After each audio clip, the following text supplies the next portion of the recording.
Hormuz அடியில் இருக்கின்ற கன்னிவெடிகளை அகற்ற அமெரிக்கா ஜீரோ டாலரன்ஸ் என்று சொல்லியிருக்கிறது. போன்று முஸ்தபா அலி கமேனி, ஈரானுடைய உச்சபட்ச தலைவர் முஸ்தபா அலி கமேனி உயிரோடு இருக்கிறார் என்று அமெரிக்க ஜனாதிபதி ட்ரம்ப் உறுதிபட சொல்லியிருக்கிறார். இஸ்ரேலுடைய அமைச்சர்களில் ஒருவரான இடாமர் பெண் கபீருடைய ட்வீட்டுகள் இன்று இஸ்ரேலுடைய அரசாங்கத்தையும் இஸ்ரேல் மக்களையும் தலைகுனிய வைத்திருக்கிறது. இது போன்ற செய்திகளை நாம் பேச இருக்கிறோம். இது ஜெம் டிகோட். நான் உங்கள் புதுமணங்களே.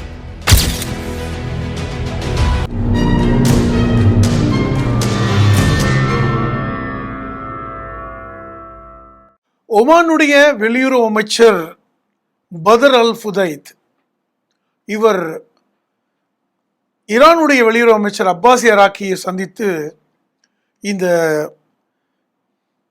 ஹார்மோஸில் இருக்கின்ற கன்னிவெடிகளை ஆற்ற வேண்டும் என்கிற பேச்சை பேசியிருக்கிறாங்க.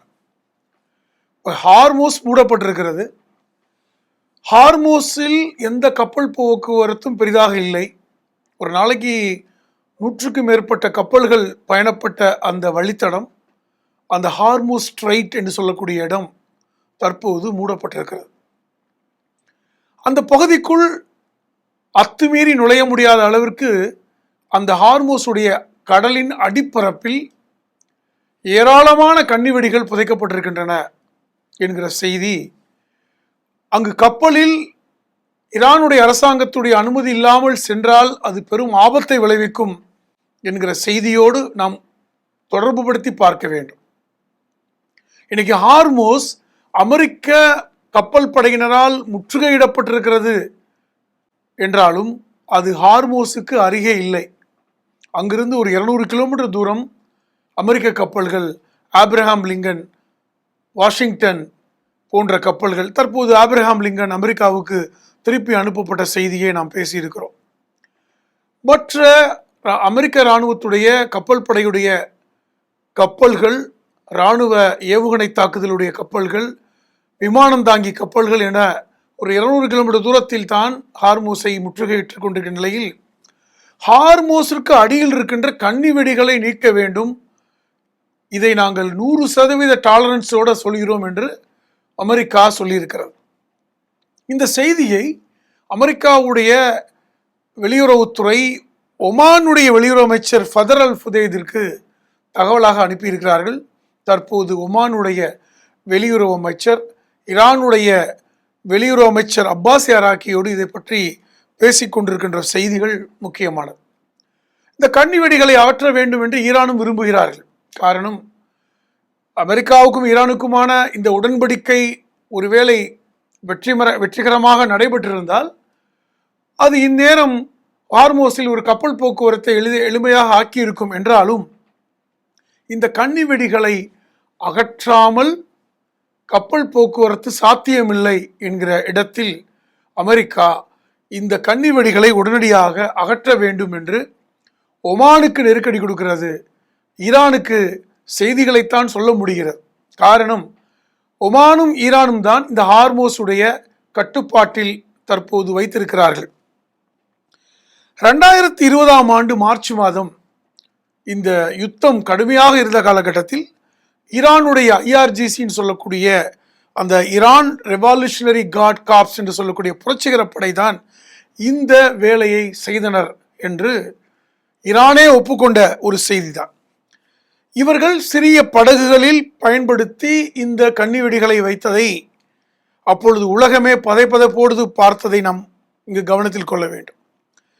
சி மைன்ஸ் என்று சொல்லக்கூடிய இந்த கன்னிவெடிகள் தற்போது வெற்றிகரமாக நீக்க முடியுமா என்கிற கேள்வியும் தற்போது எழுந்திருக்கிறது. ஐரோப்பா நாடுகள் பலவும் நாங்கள் இந்த கன்னிவெடிகளை அகற்றுவதற்கு உதவி செய்கிறோம் என்று பிரிட்டனும் பிரான்சும் முன்வந்த நிலையில், இல்லை எங்களுக்கு இந்த உதவி தேவையில்லை, நாங்களே இதை நீக்குகிறோம் என்று ஈரான் முயற்சி செய்வதாக இன்னைக்கு தகவல் வருகின்றன. இந்த ஹார்மோஸுக்கு அடியில் இருக்கின்ற கன்னிவெடிகளை நீக்குவதில் உள்ள சிக்கல்கள் என்ன? முக்கியமாக விவாதிக்கப்பட வேண்டிய செய்தி இதுதான். காரணம், இந்த கன்னிவெடிகள் ஓரிடத்தில் வைக்கப்பட்டாலும் அது அதே இடத்தில் நிலைப்பட்டு நிற்கவில்லை. காரணம், இந்த கன்னிவெடிகள் கடலுடைய ஆழத்தில் வேகத்தின் அடிப்படையில் இடமாறி சென்றிருக்கலாம் என்கிற அச்சமும் இருக்கிறது. காரணம், கடலுக்கு அடியில் இருக்கின்ற இடர்பாடுகள், கடலுக்கு அடியில் இருக்கின்ற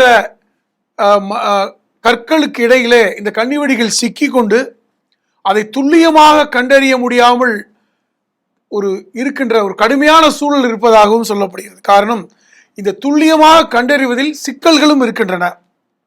ஒவ்வொரு இடத்துல கன்னிவெடி வைக்கப்பட்டால் அது அங்கிருக்கின்ற மணல் புயல், பொதுவாக பாலைவனங்களில், அரபு நாடுகளில், பாரசீக போன்ற பகுதிகளில் இந்த மணல் புயல்கள் இயல்பாக நடக்கும்.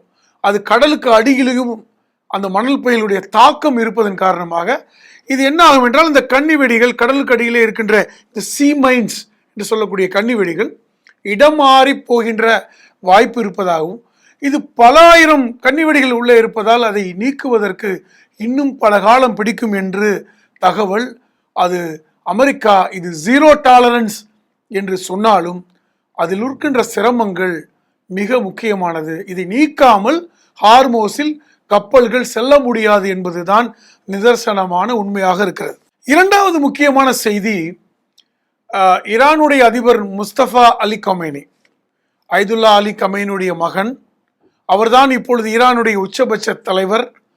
அவர் வெளி உலகத்துக்கு வருவதில்லை, வெளி உலகத்தில் தன்னை அவர் காண்பித்துக் கொள்வதில்லை அல்லது பேட்டி கொடுப்பதில்லை, மக்களை சந்திப்பதில்லை. ஆகவே அவர் உயிரோடு இருக்க மாட்டார் என்கிற செய்திகளை இஸ்ரேலிய ஊடகம் தொடர்ச்சியாக பரப்பியது. அல் ஜசீரா போன்ற ஊடகங்கள் கூட முஜ்தபா அலி கமேனி இருக்கிறாரா என்கிற கேள்வியை எழுப்பியதை நம்ம பார்க்க முடிகிறது. ஆனால் அவர் இருக்கிறார் என்பதற்கான ஆதாரங்கள், பல அறிக்கைகள் வந்தன. ஆனால் இஸ்ரேல் போன்ற நாடு அதை ஏற்றுக்கொள்ளவில்லை. ஆனால் அமெரிக்க ஜனாதிபதி ட்ரம்ப் நேற்று முன்தினம் ஒரு ஊடகத்துக்கு கொடுத்த அந்த பேட்டியில் ஈரானுடைய உச்சபட்ச தலைவர் அலி ஐதுல்லா கமேனி, முஜ்தபா அலி ஐதுல்லா கமேனி உயிரோடு இருக்கிறார் என்பதை நான் நம்புகிறேன் என்று சொல்லியிருக்கிறார். முக்கியமானது. இதை பேட்டி எடுத்தவர் ஒன்றும் சாதாரண நபர் அல்ல. இந்த பிளேஸ் என்று சொல்லக்கூடிய ஒரு ஊடகம், அதனுடைய புகழ்பெற்ற ஊடகவியலாளர் கிளேன் பெக், இவர் ஏற்கனவே CNN நியூஸ் என்று சொல்லக்கூடிய சர்வதேச ஊடகத்தில் பணியாற்றியவர். ஃபாக்ஸ் நியூஸ், அமெரிக்காவில் புகழ்பெற்ற ஃபாக்ஸ் நியூஸில் ஒரு முக்கியமான ஊடகவியலாளர். அவர் தற்போது தி பிளேஸ் என்று ஒரு ஊடகத்தை வைத்திருக்கிறார். இவர் அமெரிக்க ஜனாதிபதி ட்ரம்போடு நெருக்கமாக இருக்கின்ற ஊடகவியலாளர்.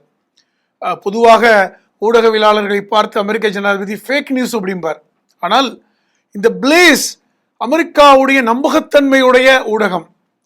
இதனுடைய CEO தான் இந்த கிளைன் பெக்.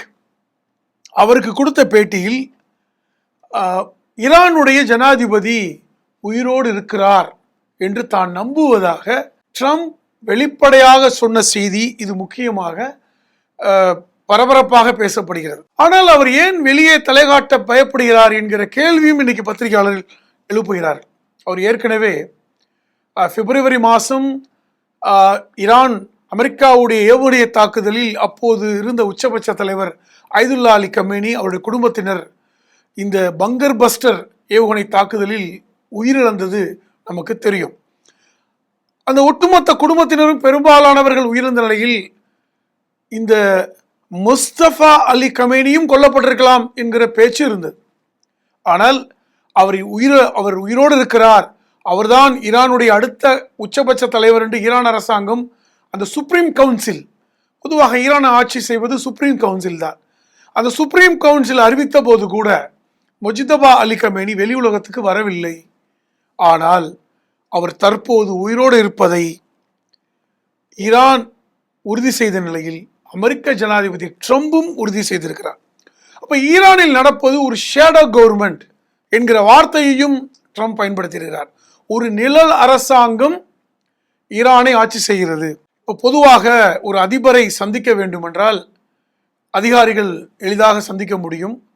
உயர் பொறுப்பில் இருக்கின்ற அந்த கவுன்சில் அல்லது அமைச்சர்கள் ஈரானுடைய ஜனாதிபதி என்று உயர் பொறுப்பில் இருப்பவர்களெல்லாம் எளிதாக சந்திக்க முடியும். ஆனால் இந்த பிப்ரவரி மாதம் முதல் கிட்டத்தட்ட ஒரு 6 மாதத்திற்கு மேலாக முஸ்தபா அலி கமேனியை இந்த உயர் பொறுப்பில் இருப்பவர்கள் சந்திக்க முடியவில்லை.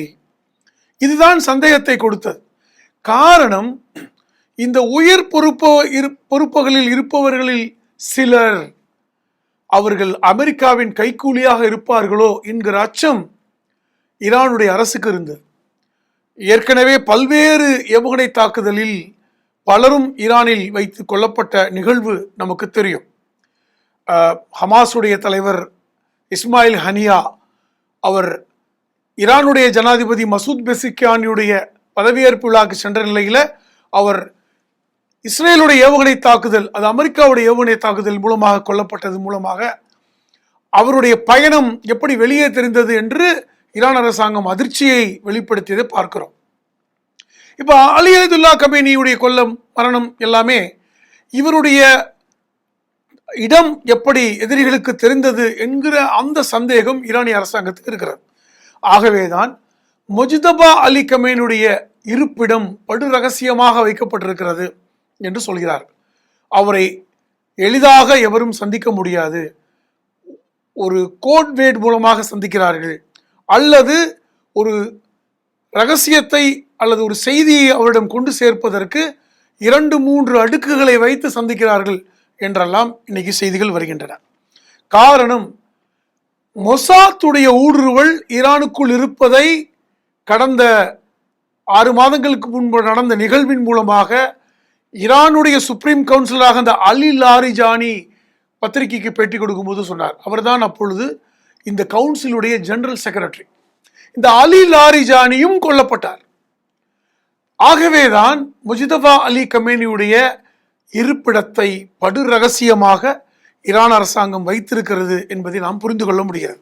மற்றொரு முக்கியமான செய்தி, இஸ்ரேலுடைய அமைச்சர்களில் ஒருவரான இடாமர் பென்கவேர், இவர்தான் அங்கு இருக்கின்ற அமைச்சர்களில் ஒரு முக்கியமானவர். இவர் அடிப்படையில் இஸ்ரேலுடைய மத குருவாகவும் இருக்கக்கூடியவர் தான் இந்த இடாமர் பென்கவேர். இவருடைய ட்வீட்டுகள் உலகத்தை அதிர்வை ஏற்படுத்தக்கூடிய ட்வீட்டுகளாக இருக்கின்றன என்று இன்னைக்கு சர்வதேச ஊடகங்கள் பேசத் தொடங்கி இருக்கின்றன. கடந்த காலங்களில் பல்வேறு செய்திகளை இவர் அப்பட்டமாக பேசினார். மனித உரிமை மீறல் செய்திகளை கூட அவர் ட்வீட்டுகள் செய்ததை பார்க்க முடியும். உதாரணமாக, அவர் சமீபத்தில் ஜூன் மாதம் அவர் கொடுத்த ட்வீட் ஒன்று, லெபனான் முழுவதும் பற்றி எறிய வேண்டும் என்று ஒரு ட்வீட் பண்ணினார் ஜூன் மாதம். இது லெபனான் அரசாங்கமே அதிர்ந்து போய் இந்த ட்வீட் நீக்கப்பட வேண்டும் என்று சொன்னதையெல்லாம் நாம் பார்த்தோம். அதே போன்று இஸ்ரேலிய தாய்மார்களுடைய ஒரு தாயுடைய கண்ணீர் ஆயிரக்கணக்கான லெபனான் தாய்மார்களுடைய கண்ணீருக்கு சமம். ஆகவே லெபனான் மக்கள் கொல்லப்பட வேண்டும் என்று ஒரு ட்வீட் போட்டிருந்தார். இது பெரிய அளவில் மனித உரிமை ஆர்வலர்களால் மிகப்பெரிய அளவில் பேசப்பட்டது.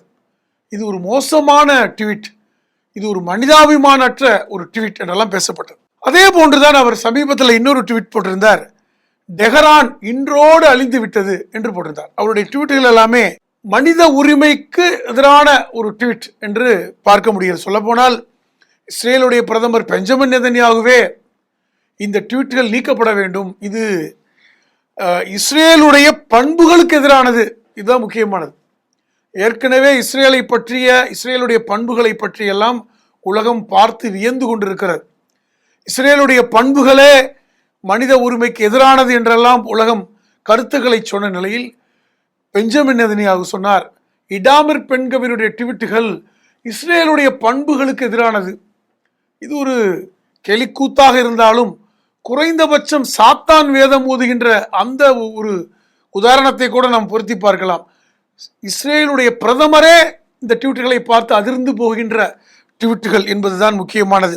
காரணம், அதை விட இந்த மாதம் ஆகஸ்ட் மாதம் முதல் 2வது வாரத்திலே அவர் போட்ட ஒரு ட்வீட், காசா என்கிற நகரம் மனித உயிர்கள் அற்ற நகரமாக மாற வேண்டும் என்பதுதான். இது சகித்து கொள்ள முடியாத ஒரு ட்வீட்.